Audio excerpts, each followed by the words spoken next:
3인칭 관찰자적인 시점에서 논평하는 이재명 대표의 유체이탈식 정신세계에 대해 다시 한번 놀라게 됩니다.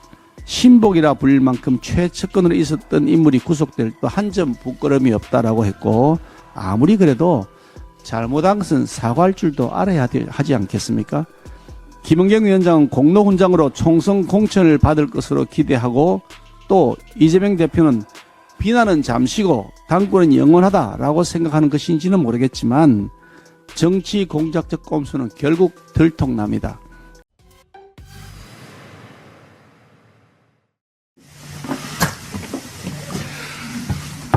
네, 잠시 후 국민의힘 확대 당직자 회의를 시작하겠습니다. 민주당에 관해서 한 말씀 드리겠습니다. 유감스럽게 생각한다. 이것은 노인 비하 발언으로 850만 어르신들의 분노를 일으켰던 김은경 민주당 혁신위원장의 망언 사태에 대해서 일주일이 넘도록 안 보이는 곳에 숨어 잠수 타고 있던 이재명 대표가 어제 기자들의 질문에 마지못해 내놓은 답변입니다. 고작 유감스럽게 생각한다, 이겁니다. 자신이 대표로 있는 정당에서, 그것도 자신이 직접 임명을 한 소위 혁신위원장이라는 인물이 저질렀던 망동입니다.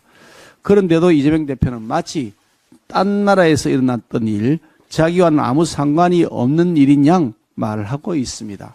3인칭 관찰자적인 시점에서 논평하는 이재명 대표의 유체이탈식 정신세계에 대해 다시 한번 놀라게 됩니다. 이달 말이면 이 대표가 민주당을 이끈 지 1년을 맞습니다만, 지난 기간 이재명 대표가 보여주었던 모습은 사과라고는 할 줄 모르는 무치였습니다. 신복이라 불릴 만큼 최측근으로 있었던 인물이 구속될 때 한 점 부끄러움이 없다라고 했고, 지자체장 시절의 도정농단 사건에 대한 수사에 대해서도 정치검찰의 탄압이라는 가당치도 않은 낡은 변명만 내어놓았습니다. 아마도 도의적 책임이나 정치적 책임을 인정하는 순간 권좌에서 쫓겨날 것이라는 위기의식이 작동했을 것 같아 보이지만, 아무리 그래도 잘못한 것은 사과할 줄도 알아야 하지 않겠습니까? 김은경 위원장을 전격 임명했던 임명권자가 바로 이재명 대표이고, 그런데 인사권자로서 일말의 책임도 지지 않는 것처럼 유체이탈 화법을 써야 될 일이겠습니까, 이게? 그 발상이 정말로 놀랍기 짝이 없습니다.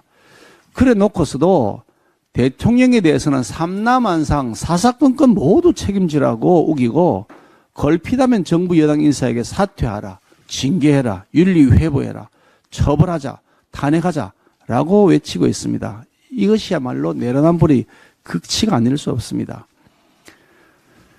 자신을 내치지 않는 이재명 대표에게 보온이라도 하듯이 김은경 위원장은 친 이재명계의 요구사항이었던 대의원 반영 비율 축소를 다음 혁신화로 발표할 것이라고 하는 언론 보도가 계속되고 있습니다. 존재 자체가 반혁신이라고 하는 지적에 귀를 닫고 민심과는 동떨어진 개딸들의 교조적 엄호를 등에 업은 친명계에게 영구 당권을 선사하겠다는 김은경 위원장과 이를 차도 살인용으로 활용하는 이재명 대표의 모습은 어찌 보면 유유상종 같아 보입니다. 김은경 위원장은 공로훈장으로 총선 공천을 받을 것으로 기대하고, 또 이재명 대표는 비난은 잠시고 당권은 영원하다라고 생각하는 것인지는 모르겠지만 정치 공작적 꼼수는 결국 들통납니다. 사필 규정이라는 사실을 다시 한번 상기시켜 드립니다. 이재명 대표가 일전의 사태에 대해 국민 앞에 진심으로 사과하고 김은경 위원장을 비롯한 돈봉투 전당대회 의원들에 대한 단호한 결정을 내리는 것만이 유일한 타개책일 것입니다. 돈봉투당, 폐륜당, 부정부패당이라고 하는 삼각파도가 퍼펙트 스톰처럼 민주당 호 앞에 닥쳐와 있는데도 어떻든 나만 살면 된다는 이기적 사고로 구명보트를 타고 배에서 내려 도망친다면 지도자 자격이 없습니다.